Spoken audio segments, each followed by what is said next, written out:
each and every week when I get to have Shabbat dinner with my whole family, with my in-laws and the whole ganze Mishpacha, the whole family gets together, there's one thing that I look forward to that I'm pretty sure none of my in-laws know.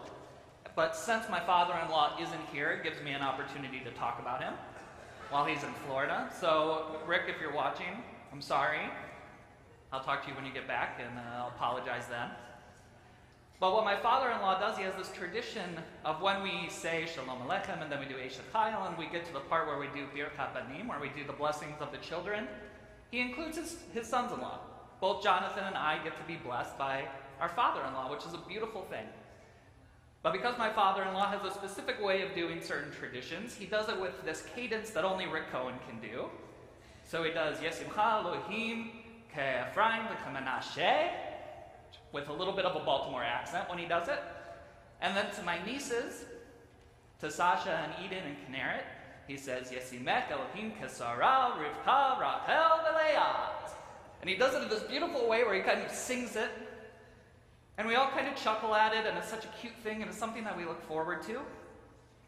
And I think we all kind of treat it as just this charming moment of our Shabbat. But one of the reasons that it's so meaningful to me is because there's something very charged about that blessing. It's not just a normal blessing. It's not just a cute ritual that we get to do each and every Friday night.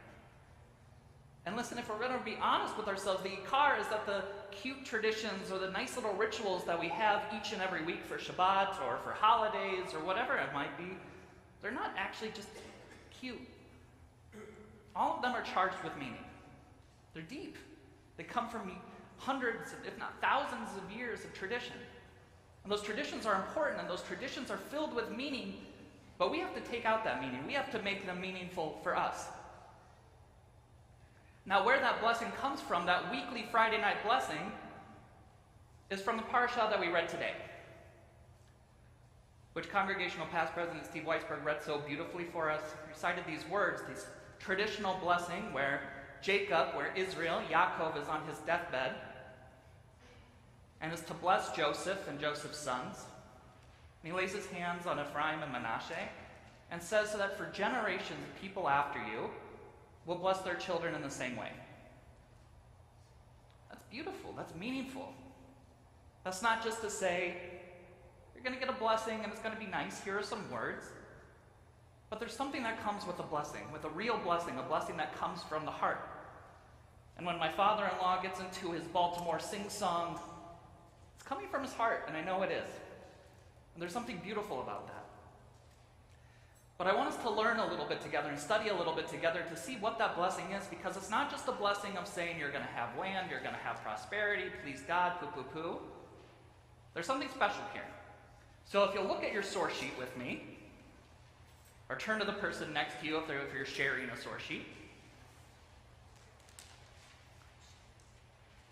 Here we get this very first part of Yaakov blessing Joseph and getting close to blessing his children as well.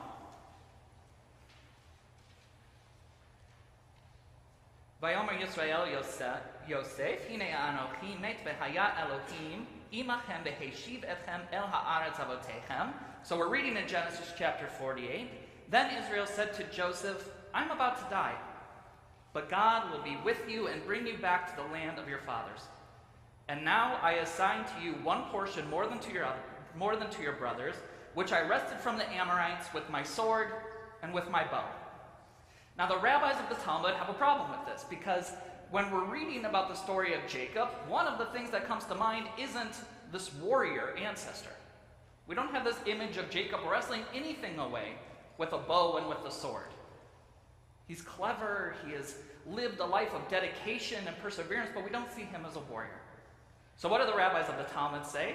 We go to Masechet Bava Batra. So if you'll follow me along with the next source, we have a Braita, we have a Mishnaic part of the Talmud that comes from the rabbis who say this.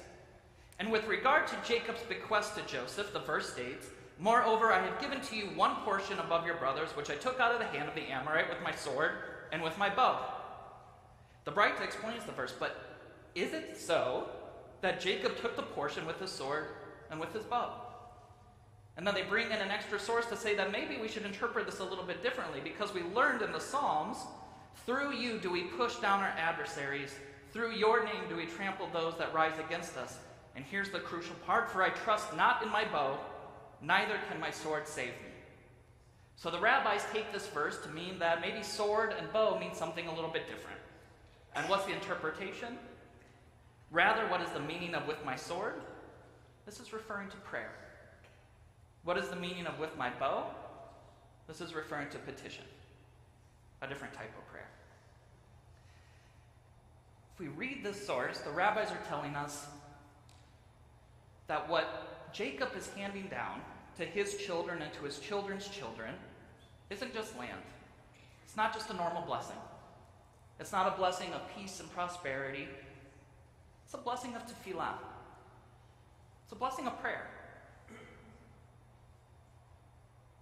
And I don't know about anyone else, but for me, that is a very, very difficult blessing because for me, prayer doesn't always come easy. And we like to think that prayer is supposed to be something that we can just show up to and then we fulfilled our obligation, but prayer, at least in the Jewish context of prayer, is filled with something important and is filled with a great sense of responsibility. So if you'll flip the page, we're going to go to our last source, which comes from Rabbi Nachman of Breslov, in a book that collects all of his works called Likutei Maharan. And we're going to get a little out there and we're going to get a little mystical, but stay with me. V'da sheyesh 12 shvatim keneged 12 mazalot. So Rabbi Nachman of Breslov is saying, know that there are 12 tribes. The 12 tribes of Jacob that are receiving this blessing, and they correspond to the 12 constellations of the zodiac. Every tribe has its own unique liturgy, its own unique nusach, and their own unique gate through which their prayers enter. And each tribe awakens through their prayer the power of their particular constellation of the 12 in the zodiac. And their constellation shines back down and causes vegetation to grow, along with whatever else is needed. And this is the explanation of the quote, a star emerges from Jacob, a tribe stands up out of Israel. Stands up refers to the Amidah, our standing prayer.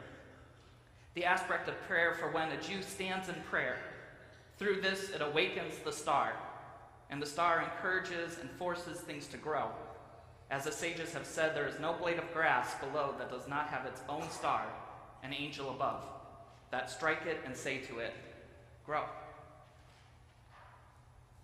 Wow.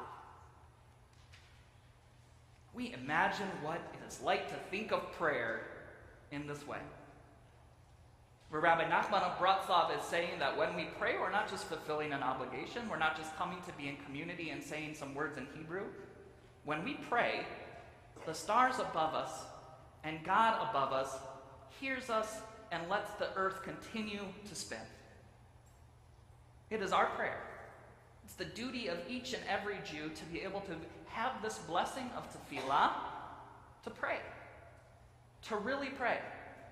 And I think here, what Rabbi Nachman of Breslov is saying is that these 12 tribes represent 12 different ways of praying, but the nafkamina, the takeaway, isn't that those 12 different ways of praying are Reform, Conservative, Modern Orthodox, Chabad. Those aren't the 12 different ways of praying. Now, 12 is an arbitrary number. It's supposed to mean that if there are 110 people in this room right now, there are 110 different ways to pray. And some of our prayers might look very similar to the prayers of the people sitting next to us, or to the prayers that we were taught from our parents or our grandparents or our aunts or uncles, whatever it might be. But here's the thing, true prayer that speaks the way that Rabbi Nachman of Breslov is saying, prayer that we inherit when we receive the blessing, may you be like Ephraim and Manasseh, or Sarah, Rivka, Rachel, and Leah, may you be like our patriarchs and our matriarchs, isn't to emulate their prayer. It's to say, may you have the prayer of your own. May you have a prayer that is so meaningful, so built into your heart, that when you pray, the stars above you spark into life and cause the grass to grow. How powerful is prayer? And now that we're in the time where we're coming up to New Year's and we're in a time of resolutions, I have to be honest with you, I have spent 32 years of my life working on this resolution of trying to get to a prayer like that. It's not easy. It's hard. And it takes work, and we have to dedicate ourselves to trying to figure out what really speaks to us. What is our own prayer? Because it's easy to copy a different prayer and say, maybe this doesn't work for me, or maybe it does. But I tell you, there have been so many synagogues that I've walked into on a Friday night or a Shabbat morning, and I have looked at people, and I have my own built-in rubric of what tefillah is supposed to look like, what my perfect prayer is supposed to look like, and all it takes is one person to do something a little bit differently, and then I cross my arms and I give up. I say, that's not how I like to daven. So I'm not going to daven, so I'm going to find another shul, a shul that davens the way I do. You know what? That shul doesn't exist. Or maybe that shul exists in every single shul that we go to. Because there's a personal responsibility, and there's a personal invitation to hold on to something so much deeper and so much more meaningful and so much more beautiful than trying to see how the person next to us is praying, or the quote-unquote right way to pray. So I'm not going to end the sermon with any grand answers for how we connect to the divine, because I can't tell you how you're going to connect to the divine. But I can tell you that it's going to be different for each and every one of us, and that it's okay. And I'm going to tell you that you don't have to follow along with every single word of the liturgy at every single time in the exact same place that everyone else is doing. You don't have to sing the exact same melody. You don't have to follow along in the exact same way that your neighbor is. If you want to stick on one line from Ashrei for 3 hours this morning, bavakasha, please, do it. If you want to close your eyes and think about how beautiful your week was or how nice it feels to just sit and embrace Shabbat, bavakasha, please, do it.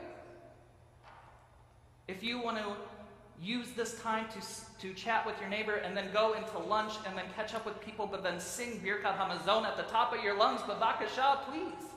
That is your prayer. And so I'll leave you with this. While we look at the different sources we have, I want to leave you with the Baltimore accent of my father-in-law, who is telling us, may you please be like Menashe and Ephraim and Sarah, Rachel, Rebecca, and Leah. But don't do it for them.